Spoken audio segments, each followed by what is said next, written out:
sunshine in my pocket, got that good soul in my feet. I feel that hot blood in my body when it drops.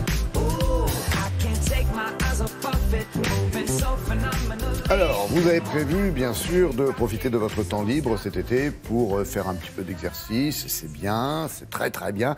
On va vous dire aussi quand même, avec Christelle, comment faire pour optimiser ces fameux exercices. Parce qu'il y a un mot d'ordre, il faut garder le rythme. Ben oui, justement, et là, on va dire changer de rythme. Vous voyez, c'est-à-dire qu'on va profiter de l'été pour changer de rythme. En fait, on vous propose de dépoussiérer votre entraînement habituel. Qu'est-ce qui nous le conseille? Sortir de la zone de confort. En fait, il y a une étude américaine. Alors, ça a été montré par de différents travaux, mais toute nouvelle étude américaine qui a été publiée dans une revue scientifique qui fait autorité, qui montre qu'il faut absolument casser les rythmes et associer, par exemple, musculation et intervalle training quand on s'entraîne pour avoir de meilleurs résultats. Ça veut dire quoi? Ça veut dire que si j'ai envie d'avoir une condition plus endurante, c'est-à-dire un plus gros cœur, une meilleure condition pour courir longtemps sans s'arrêter, etc., je ne me contente pas de courir longtemps. Je fais de l'intervalle training, c'est-à-dire que je casse mon rythme, je sors de ma zone de confort. Voilà, le cœur, c'est un peu comme une machine, il faut la pousser pour qu'elle s'adapte et pour qu'elle progresse. Il savait ça, Forrest. Il savait ça, Forrest. Et la même chose pour la musculation. Si je prends du muscle, il ne faut pas faire que de la musculation. Voilà les règles incontournables que vous devez appliquer dès cet été. Cette étude a été réalisée chez des sujets jeunes et chez des sujets âgés. C'est donc déjà une originalité. La question qui est posée est absolument fondamentale. Elle repose sur le type d'entraînement physique ou d'activité physique que l'on doit réaliser en fonction d'objectifs. Ces objectifs, c'est améliorer son endurance ou améliorer, augmenter sa masse musculaire. Cette étude montre de manière très claire que lorsqu'on réalise un exercice par intermittence, par intervalle, d'intensité très élevée mais sur de la courte durée et répétée, associé avec quelques exercices d'endurance, on améliore sa capacité à réaliser un exercice sur le long terme, c'est-à-dire son endurance.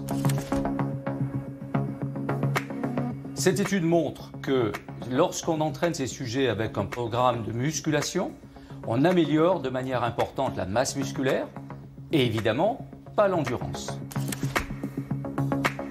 Et en fait, troisième résultat qui est aussi très important, puisque ça c'est une idée nouvelle, de mixer ces deux types d'exercices, intervalle plus musculation, eh bien cette étude montre là aussi de manière très claire que les résultats obtenus sont un petit peu moindres, mais malgré tout, on arrive à augmenter à la fois l'endurance et à la fois la masse musculaire, même si l'amélioration est d'intensité un petit peu moins élevée.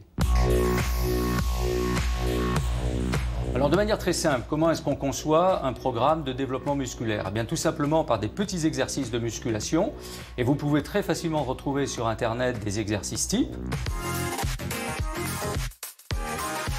Sur quoi repose un programme d'endurance? D'abord des exercices de longue durée, donc en course 45 minutes, 1 heure de course à vitesse modérée, mais aussi des exercices par intermittence, par intervalle, qui vont reposer sur une course à vitesse très élevée, 2 minutes, 2 minutes 30, une phase de récupération en trottinant sur 3 minutes, 3 minutes 30, et on répète ce type d'exercice 3 fois, 4 fois, et on aura là donc un programme complet d'amélioration des capacités d'endurance.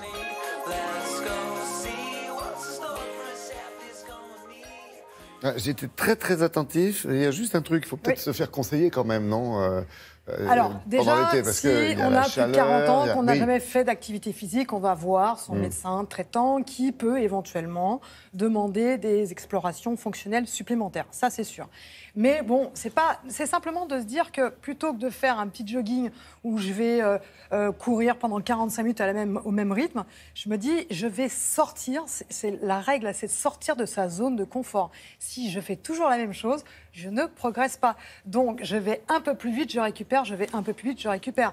Même chose pour la natation, s'il faut de la natation, pour le ski de fond, pour la marche, quand on marche, parce que c'est une activité qui est accessible à tous, eh bien, on peut marcher beaucoup plus vite pendant 2 à 3 minutes, récupérer, c'est ça. En fait, l'idée, c'est que le cœur, la tuyauterie qui va avec, les capillaires qui vont avec, s'adaptent à un effort. Et si vous restez toujours à faire la même chose, finalement, d'abord, vous allez vous embêter. On va s'ennuyer, mon colonel. Oui, voilà, vous allez vous embêter. Et puis, il n'y aura pas de progression, ni musculaire, ni au niveau de l'endurance. Bon, merci pour les conseils précieux. Je vérifierai ça au mois de septembre. On verra à la rentrée.